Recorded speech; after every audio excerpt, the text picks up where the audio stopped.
কলকাতার ত্রিকোণ পার্ক ব্রতী হয়েছে সংবিধানের ৭৫ বছর উদযাপন। তাই তাদের এ বছরের ভাবনা উদযাপন। ভারতীয় সংবিধানের সাথে সাথে তাদের এই পুজো পা দিল ৭৫ বছরে। মণ্ডপ সেজে উঠেছে সংবিধানের পরিকাঠামোর আদলে। আগমনেশ্বরে ভরে উঠেছে জগৎজননীর আগমন বার্তা। হ্যাঁ, গোটা একটা বছরে প্রতীক্ষার অবসান, তাই মণ্ডপে মণ্ডপে শুরু হয়ে গেছে থিমের প্রস্তুতি পর্ব। নমস্কার, আপনারা দেখছেন ব্রেক নিউজ শারদ সম্মান 2024 পুজো প্রস্তুতি, এবং আপনাদের সঙ্গে রয়েছি আমি প্রীতম। এই মুহূর্তে আমি দাঁড়িয়ে রয়েছি দক্ষিণ কলকাতার প্রখ্যাত ত্রিকোণ পার্ক সার্বজনীনে। তাদের এবছরের ভাবনা উদযাপন। আমরা কথা বলে নেব শিল্পীদের সঙ্গে এবং ক্লাব কর্তৃপক্ষের সঙ্গে, তারা ঠিক কোন চিত্র বা কোন ভাবনা তুলে ধরতে চাইছেন কলকাতাবাসীর কাছে। এই মুহূর্তে আমার সঙ্গে রয়েছেন ত্রিকোণ পার্ক সার্বজনীনের শিল্পী অসীম পাল। আমরা কথা বলে নেব তার সঙ্গে। আপনাদের এবছরের ভাবনা এবং সেই ভাবনার মাধ্যমে কী তুলে ধরতে চাইছেন এবং কীভাবে ফুটিয়ে তুলছেন? আমাদের ভাবনাটা এবছরে আমরা ভারতীয় সংবিধানকে নিয়েই কাজটা করছি। আর সংবিধানের আমি ডিজাইন পার্টটার ওপরই ফোকাস করেছি বেশি। নন্দলাল বাবু এবং তার যে পুরো টিম যেখানে শান্তিনিকেতনে বসে যে কনস্টিটিউশনের যে ডিজাইনগুলো করেছিল, সেই ডিজাইনগুলোকে ওপরেই আমি বেস করে আমার পুরো প্যান্ডেলটাকে আমি সাজাচ্ছি। সেখানে আমি কখনো লোহা দিয়ে ডিজাইনগুলো করেছি, কখনো ছবি এঁকে করেছি, কখনো ইটটাকে কার্ভিং করে করেছি। হ্যাঁ, তো এই লোহা, ইট, তারপরে সিমেন্ট, তারপরে সুরকি, এইগুলোকে বেস করেই আমি আমার কনস্টিটিউশনের পুরো ডিজাইনটাকে আমি আমার মণ্ডপে দেখাচ্ছি। আশা করছেন কতটা সদ্ভাব পাচ্ছি? দেখো, আমি যখন এই কাজটা করছি ন্যাচারালি আমি একটা এক্সপেক্ট নিয়েই কাজটা করছি যে দর্শক এটাকে রিয়াক্ট করবে। ঠিক আছে, সেটা সম্পূর্ণ হচ্ছে আমার কাজের ওপর, আমি কাজটাকে কীভাবে দাঁড় করাচ্ছি তার উপরে। এখনও পর্যন্ত ঠিকঠাকই রয়েছে সব কিছু। তো আমাদের এই পুজোটা হচ্ছে ৭৫ বছর এবং আমাদের কনস্টিটিউশনও ৭৫ বছর। তো আমরা পুরো সেলিব্রেট একটা মুডেই রয়েছি। তো আমরা সেখান থেকে ভাবলাম যে কেননা আমরা তাহলে সংবিধানটাকে আমরা সেলিব্রেট করি। হ্যাঁ, তো ৭৫ বছরটাকে এই ৭৫ বছরের সাথে বিয়ে করি। তো দর্শক এসে তো এইটাতে অ্যাটলিস্ট দেখতে হবে যে সংবিধানের মধ্যে আমাদের এরকম সব দুর্ধর্ষ সব ছবি, দুর্ধর্ষ সব জিনিসপত্রগুলো, ডিজাইনগুলো রয়েছে। এইটা অ্যাটলিস্ট দর্শক তো পাবেই এখান থেকে, এবং দর্শক এটাও বুঝতে পারবে যে সংবিধানের ৭৫ বছর আমাদের।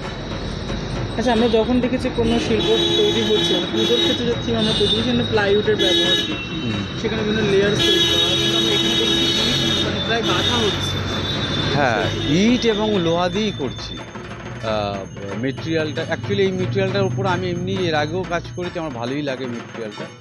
তো এই মেটেরিয়ালটাকেই আমি নিলাম আমাদের এই কাজটা করার জন্য, কারণ স্ট্রাকচারও একটা খুব ম্যাটার করছে।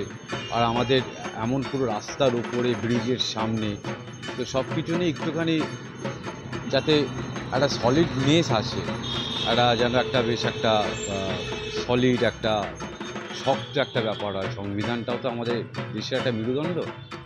তো সেখান থেকে ভাবলাম যে এই মেটেরিয়ালের উপর আমি কাজটা করি।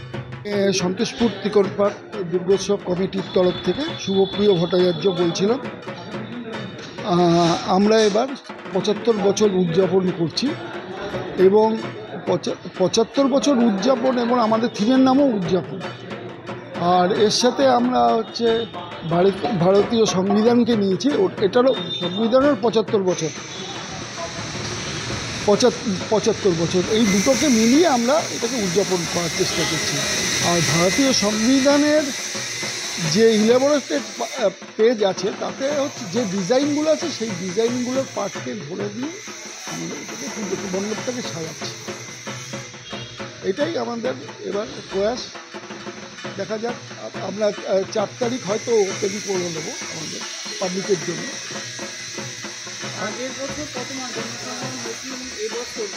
এটা তো এটা আন্দাজ করে তো বলা সম্ভব না, প্রচুর ভিড় হয়। এদিকটা 3টে পুজো আছে, অতএব এটা এই অঞ্চলে প্রচুরই ভিড় হয়। এটা বর্তমানে যে অভয়াকাণ্ডের পরে যেখানে রাজ্যের এরকম একটা অবস্থা, সেক্ষেত্রে কি আগের বছর আশা করছেন মানে মানুষকে কি? আমার ধারণা পুজো আস্তে আস্তে সব ঠিক হয়ে যাবে। মানুষের তখন পুজোর মধ্যেই মানুষের মন চলে যাবে। ওটা একটা পার্ট ছিল, এটা একটা পার্ট, ওটা নিশ্চয়ই চলবে, চলছে, মানুষের মধ্যে হয়তো রয়েছে, কিন্তু এটা বেশি দিনের ব্যাপার না, এটা আবার মানুষ স্বাভাবিক হয়ে যাবে, সব কিছুর পরেই স্বাভাবিক। আর এটা তো পুজো তো বছরে একবারই আসে, সবাই কম বেশি সবাই তখন এটার মধ্যে স্বাভাবিক হয়ে যাবে। উদ্বোধনটা কবে হচ্ছে ক্লিয়ারলি আমরা এখনো পর্যন্ত সঠিকভাবে করিনি, তার 4 তারিখ পাবলিককে আমরা খুলে দেবো, এটাই আছে। উদ্বোধন ওইভাবে আমরা করতে পারবো কিনা আমরা জানি না।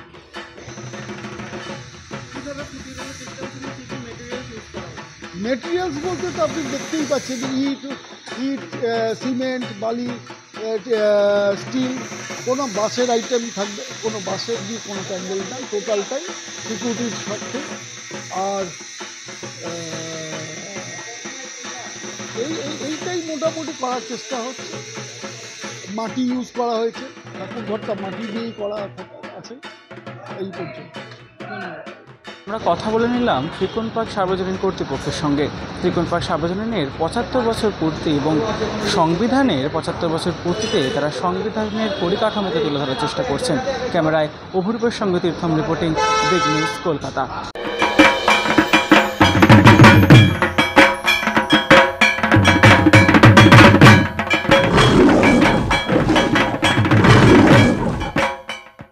সময় এগিয়ে চলেছে, একটা দিন পেরিয়ে যাচ্ছে মাস।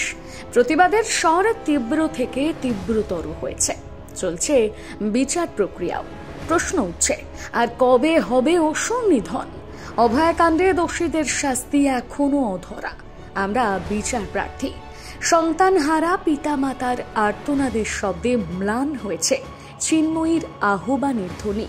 তাই মাতৃশক্তির কাছে আমাদের প্রার্থনা, অসুরের বিনাশ হোক, অভয়া বিচার পাক, শুদ্ধ হোক পৃথিবী, হয়ে উঠুক নির্ভয় আশ্রয়।